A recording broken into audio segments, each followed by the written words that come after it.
Welcome everybody to Citizens Climate University.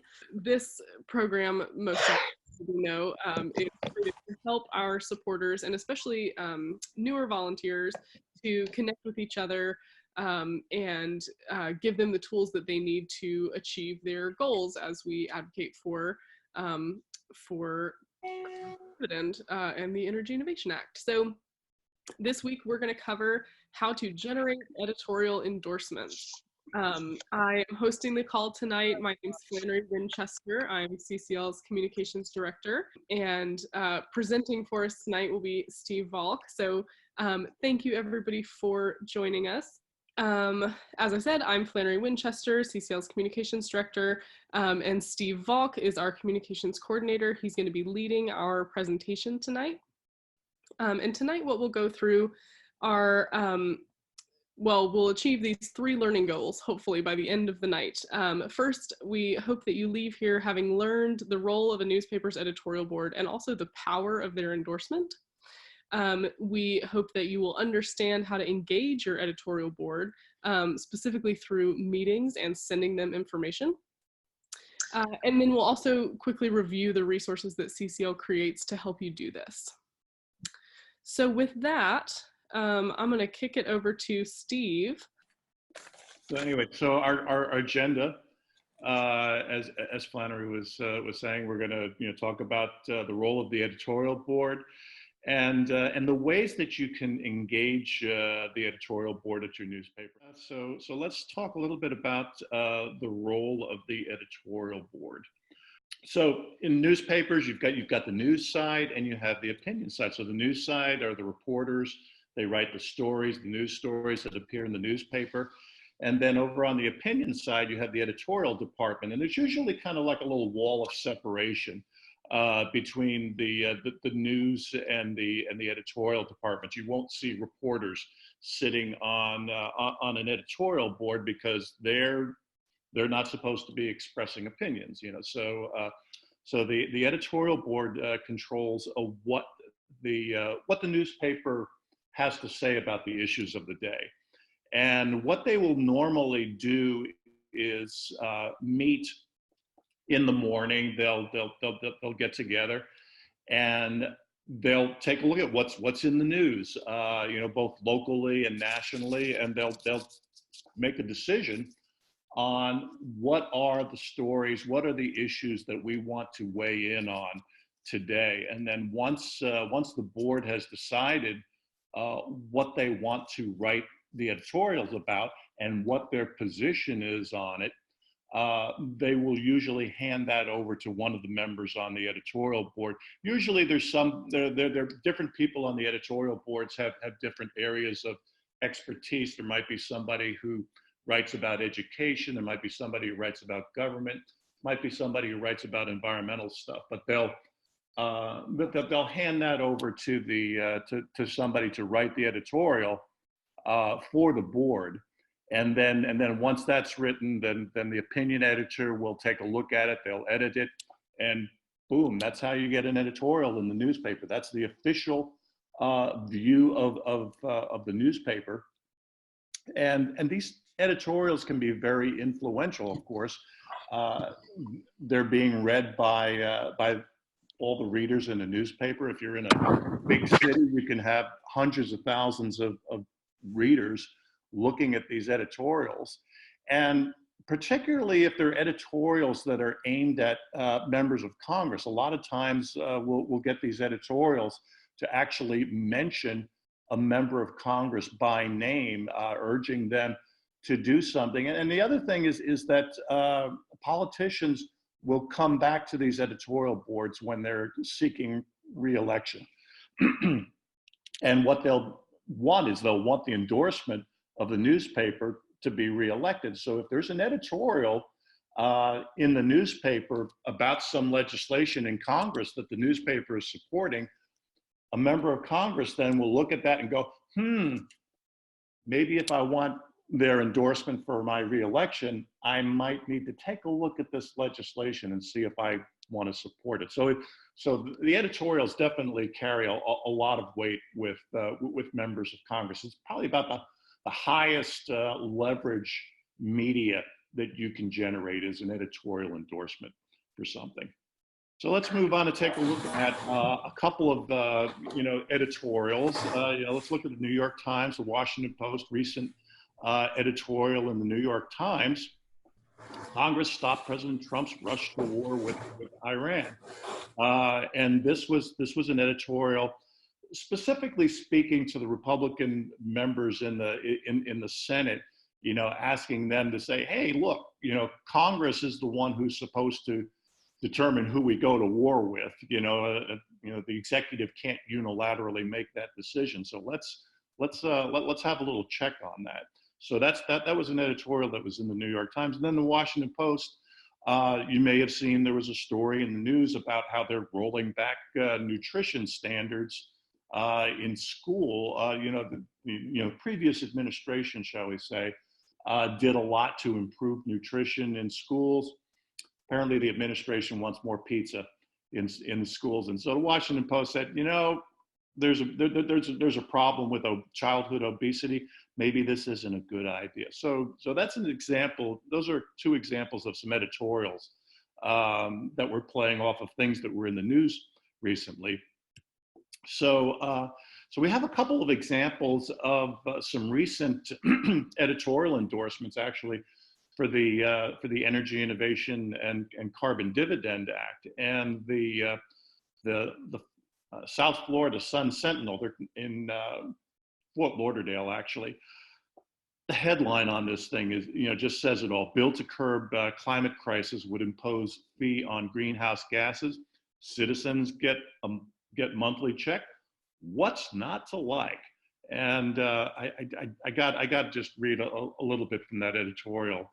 It opened up saying, imagine if energy producers, big manufacturers, and oil barons actually sent you a check for greenhouse gas, for the greenhouse gas their businesses produce. Crazy idea?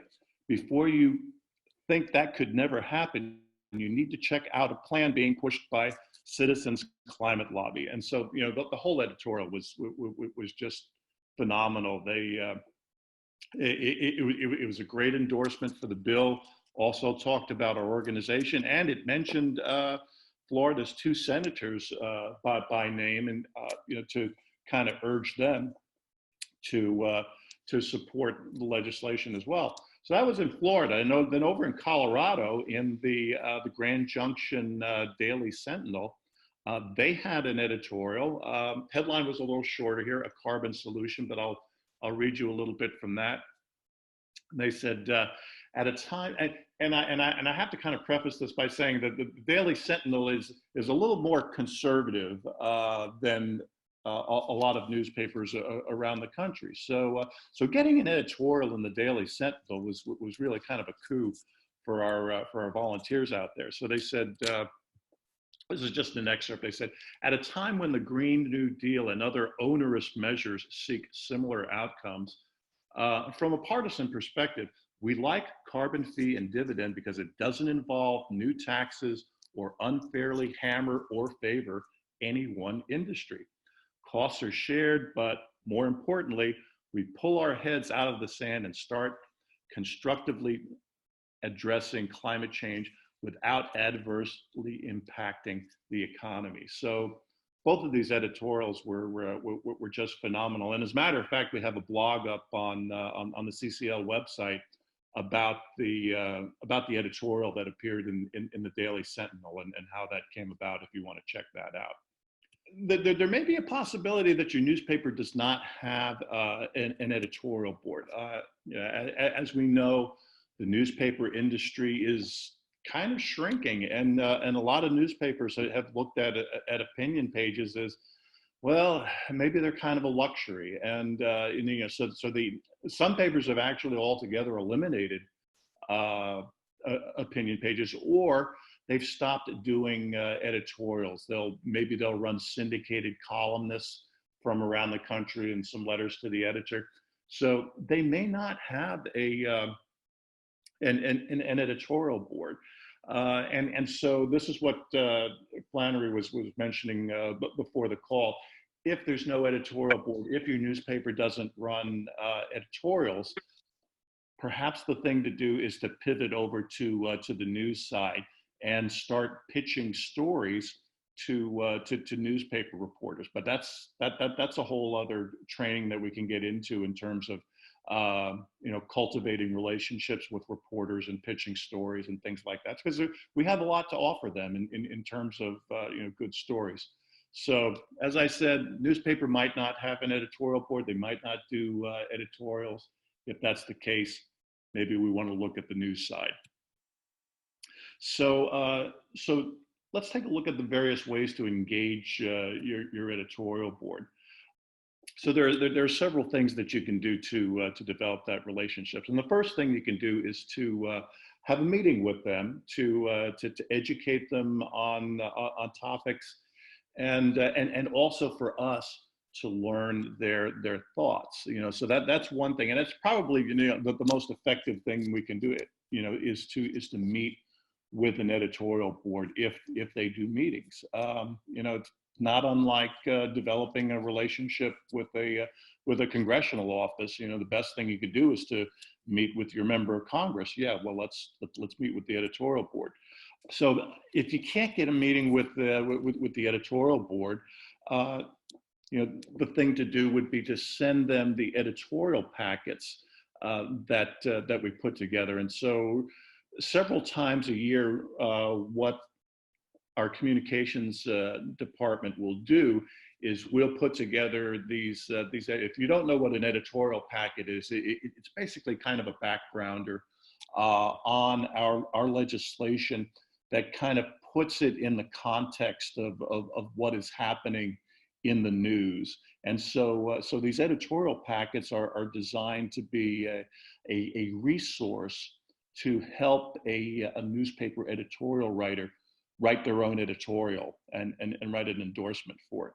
Another way that you can engage the editorial board is to follow them on social media. A lot of newspapers will have like a Twitter account for their opinion pages.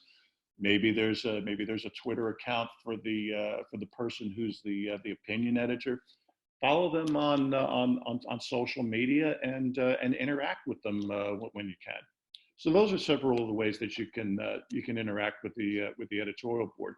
So let's talk about editorial board meetings.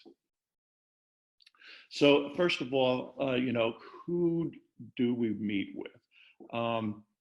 The editorial boards around the country vary depending on the size of the newspaper. New York Times, I think they've got something like 15 people on their editorial board.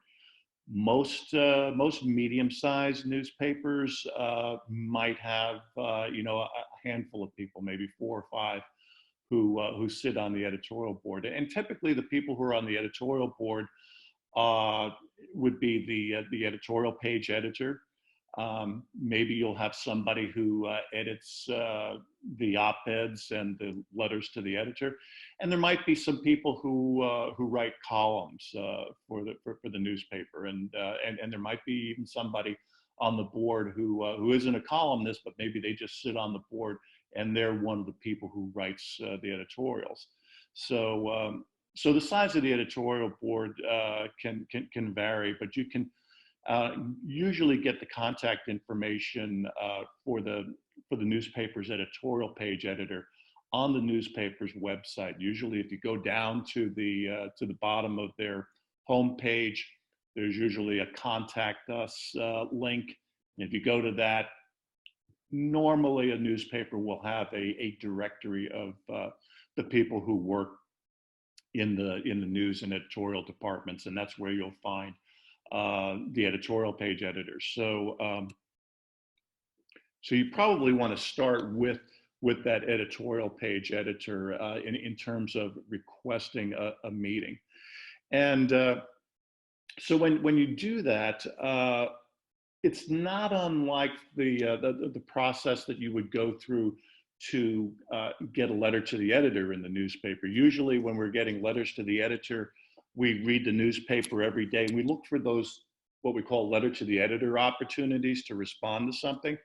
Well, in the same way, if you're reading the newspaper every day, Uh, you'll come across things that are either on the front page of the newspaper or on the opinion page, maybe even an editorial that might relate to climate change.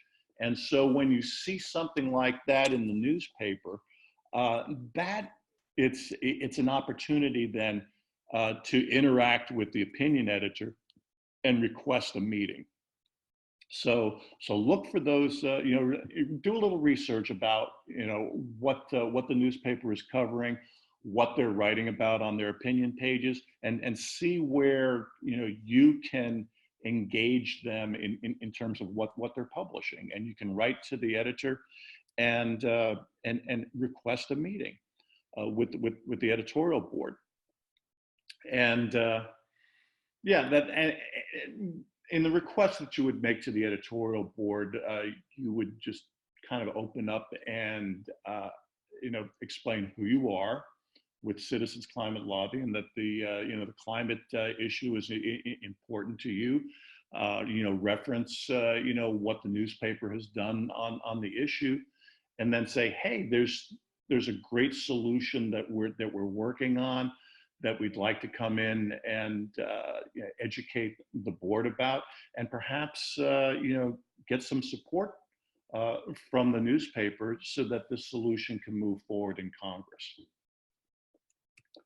So let's talk a little bit then about preparing for a meeting.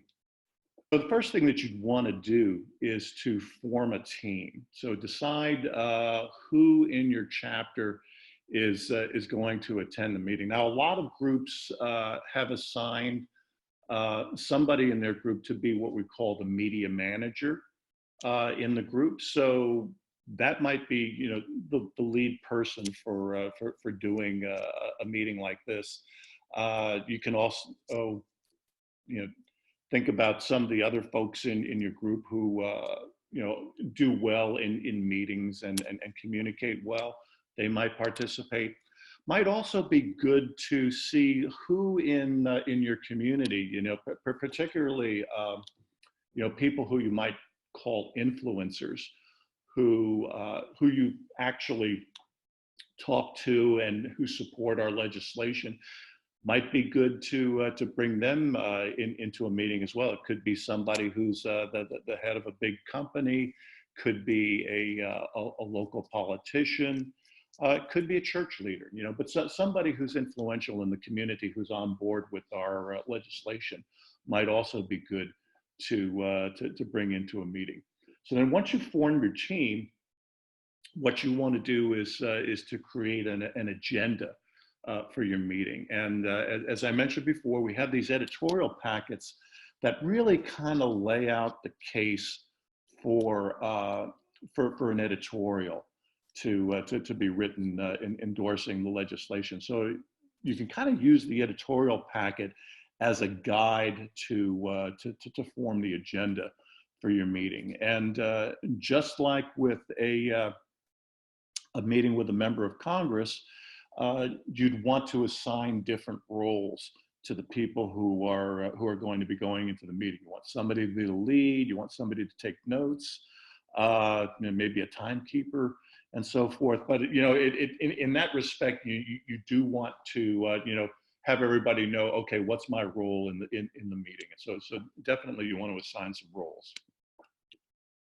Continuing on with preparing for the meeting, thing you want to do is determine what is it that you're asking for, and because they're going to want to know that right up front. So our primary ask is always going to be an editorial endorsing the Energy Innovation Act. Secondary ask might be to if they say no to that or something like that. Secondary ask might be something like, asking them to do an editorial about climate change, and the need for some action on that. So it can be something of a more general nature or something.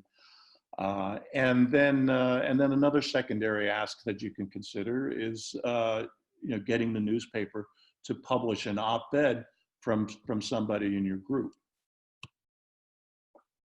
So now that we kind of know what we're doing, we formed a team. We're putting together an agenda. We know what we're going to ask for. Let's talk a little bit about how to run the meeting. So first thing that you'll want to do when the meeting starts is the people on the editorial board are going to want to know, okay, who are we talking to here? So you can do some quick introductions, personal introductions for everybody, and don't spend a lot of time on that. 10 seconds max for each person, and then a little bit about Citizens Climate Lobby, what our purpose is, how we operate, and that sort of thing. So maybe a minute or two on, just to explain, who CCL is and how we work and what we're lobbying for.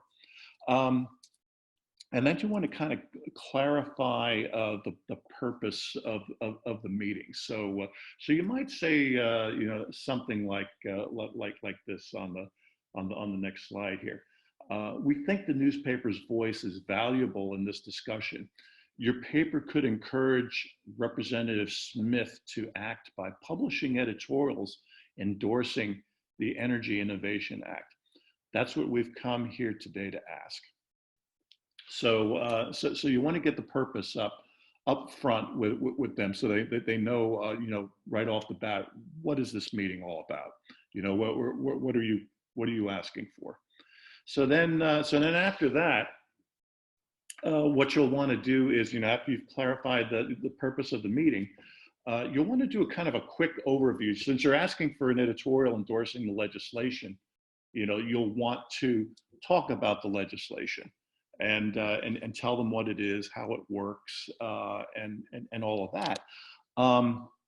But you don't want to take up the whole meeting with this. You're not going to go in here and do a PowerPoint slide that goes on for 20 minutes or something like that. You could probably spend, I would say, no more than 5 minutes just kind of hitting the high points on the legislation. What does it do? What kind of results will it generate? Why is it good for the environment and good for people and all that? Probably handle that in about 5 minutes. You want to kind of hit the high points on that.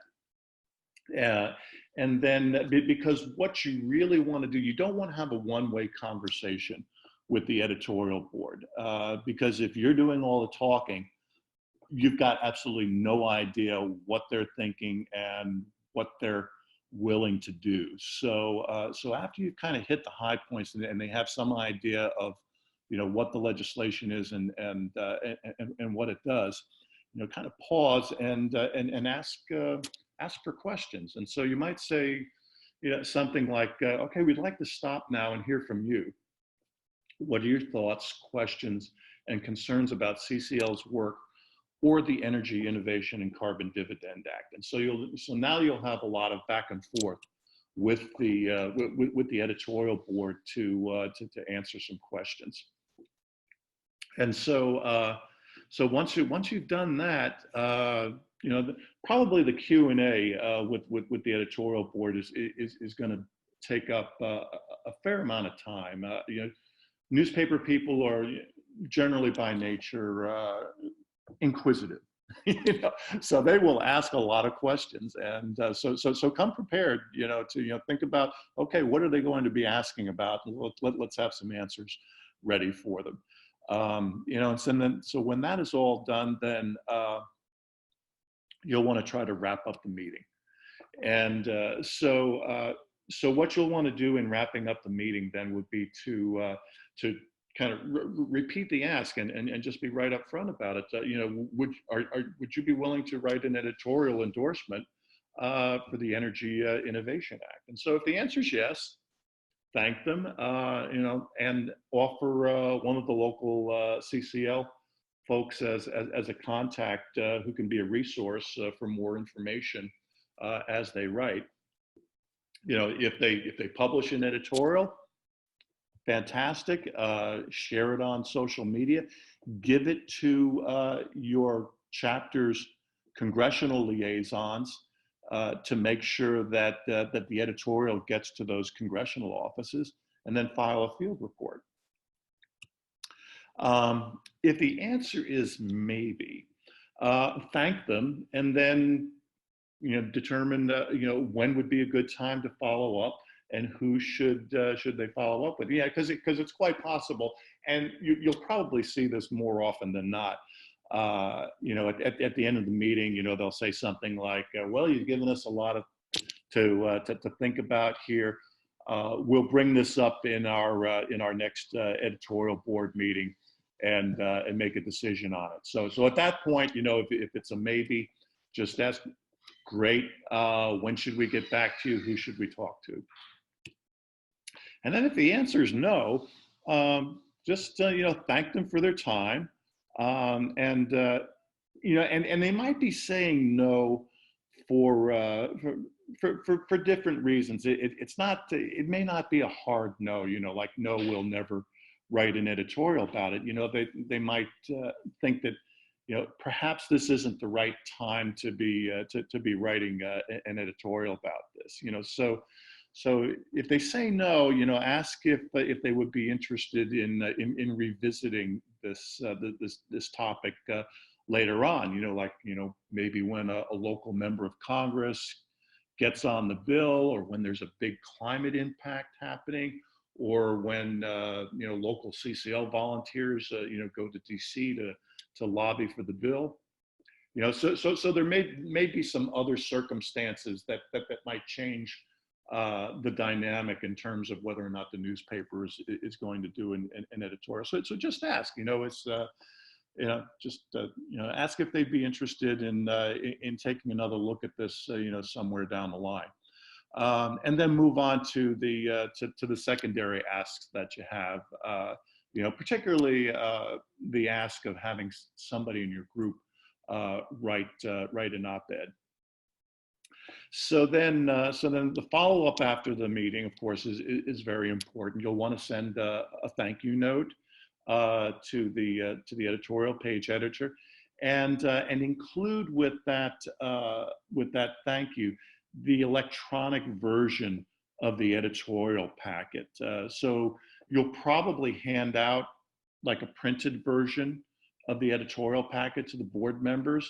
One of the valuable things about the editorial packet, though, is that there are links to resources for the things that are in the editorial packet. But of course, in a printed copy, you can't get to those resources. So it's very important that they get the electronic version so that they'll have access to the links that go to the sources that we used in writing the editorial packet. You'll also want to continue to cultivate the relationship. So as I said, you'll want to find out, okay, who's the person on the editorial board that your chapter should be communicating with, and then you'll have somebody in your chapter who will be in contact with that editorial board member. It's probably the person in your group will probably be your media manager, would be the one to develop and maintain that relationship. So you'll want to just be in contact with them, not too often, but just often enough so that they don't forget who we are. Maybe once a month or something like that. Just look for local hooks for an editorial that might pop up in the news, and you can send them a note about that, or so if you get a big endorsement in your community for the bill, so there are things that you can kind of feed the editorial writer, to kind of develop that relationship with them and kind of earn their trust, and also become a useful resource for them. So and somewhere later in the year, we'll have another editorial packet that'll come out. And when that does, you won't need to do another meeting with the editorial board, but you can send that new editorial packet then to the contact at the newspaper. So those are some of the things that you can do then to cultivate that relationship with a member of the editorial board. a little bit about those editorial packets. As I mentioned, we use them as a resource to help the editorial writer write the editorial. So sometimes people will, get the impression, oh, this looks like an op-ed or something. No, it's not an op-ed. It's what it is. It's kind of a backgrounder in the context of what's happening in the news, and it is simply a resource so that when you ask the newspaper to write an editorial, they have that editorial packet as something, basically as a starting point for them to get the facts and the information that they'll need to write an editorial. So let's see, what else have we got here? So you'll want to use these editorial packets, as I said before, as a guide for the meeting with your editorial board. If you're having a hard time getting a meeting and you need to start the conversation, send them the editorial packet and just say, hey, can you take a look at this? Tell me what you think. And if you've met with the board recently, like I say, you don't need to have a meeting more than once a year, if that. If you've got somebody on the editorial board that you're communicating with, and you can send the editorial packet to.